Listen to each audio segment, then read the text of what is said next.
Hey, sister girl. So I wanted to share real fast. For those that are deciding to join this Bible reading challenge and are going to read the Bible in chronological order and prefer to actually have a physical Bible, it's not required, but if you want to have the actual, like a physical Bible, I was searching for chronological study Bibles, right, on Amazon. There's just so much information in a study Bible that has helped me so much. I didn't know for a long time that you could study the Bible. I mean, it may seem like it's common sense, but it wasn't to me. And I knew reading, was important. I didn't know that studying the Bible was something that I could do.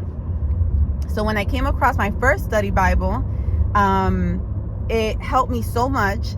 And when I saw that they have one for in chronological order, I said, I got to get it.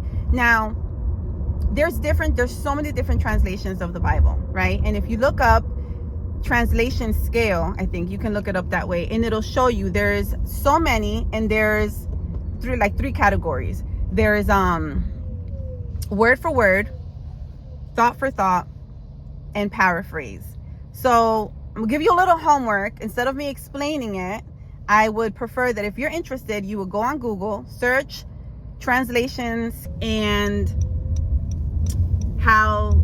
which ones fall under word for word, which ones fall under thought for thought, and paraphrase. And you choose. We know that, or for those that don't know, the Bible was written in Hebrew, in Greek, and Aramaic. I don't know if I'm saying that right, but so obviously for us to be able to understand it, yes, they wrote it in English, but so there's different translations. And the ESV is one translation that I love to study the Bible in. And the Christian Standard Version, or Christian Standard Bible, so that's the CSB. The New Living Translation and the NIV is, I believe it's more thought for thought. I know paraphrase is the TPT translation, the Message, and I forget which other ones. I also love to read it in the AMP because it breaks it down even more for me as I'm reading or listening to the Bible. And yeah, so I have several Bibles in different translations. So I have one that's in, traditional order. I believe, if I'm pronouncing it right, is canonical. I don't know these words. These words, sometimes I be making them up as I go, as I'm reading the Bible, because some words, some names I don't know how to pronounce. I just be making them up. But so this is the Life Application Study Bible. The one that I initially have is a personal size. So I don't know if they have a personal size in the chronological order. For a long time, I used to be super hard on myself. And yes, we are to be mindful of which translation it is that we use to read the Bible, because there's certain things that could be explained in a way that it's not actually what it's saying.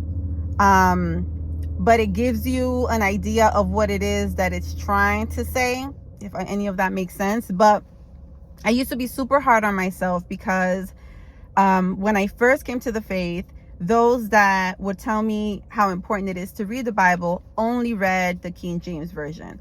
And so I tried, and it was very, very difficult. Now, I found it to be, and still find it to be, very admirable.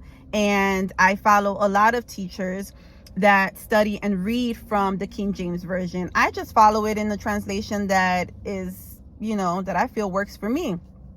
But I would encourage anyone who is even considering, who have never read the Bible but are considering it. I don't want you to get discouraged in any way. If you know of someone that reads the Bible in a certain translation, and you find it easier to read it in another, just allow the Holy Spirit to lead you and guide you. Choose a translation that you feel you could understand. Listen, sometimes I'll read it in a translation that I know is closer to the word for word, and I study the Bible. But then sometimes it's just like, okay, let me just try. Listen, I go even as far as listening or reading it in the International Children's Bible translation, ICB. Sometimes I'm just like, I just get stuck, and that's fine. Ain't nothing wrong with that. You know what I'm saying? Like, we're learning, we're growing. This is a journey. This is not like, okay, read the Bible, check, check, check. No, this is something that not only do we want for knowledge or, you know, for wisdom, but to also know how we can apply it to our lives so that we can live a life that honors God and, you know, and glorifies him. So yeah, there's just so much more to it. I just wanted to share. That's it. Just wanted to share about this study Bible. I pray that it blesses you. If you choose to look into it and use it during these 90 days, whether you use it, whether you do the 90-day plan or not, that's cool. But if it's something that you feel like you want to look into in the future, and you want to, you know, use this study Bible to go along with it, I think you should. I think it would be a great idea. But yeah, no, that is all. Okay, now, toodles.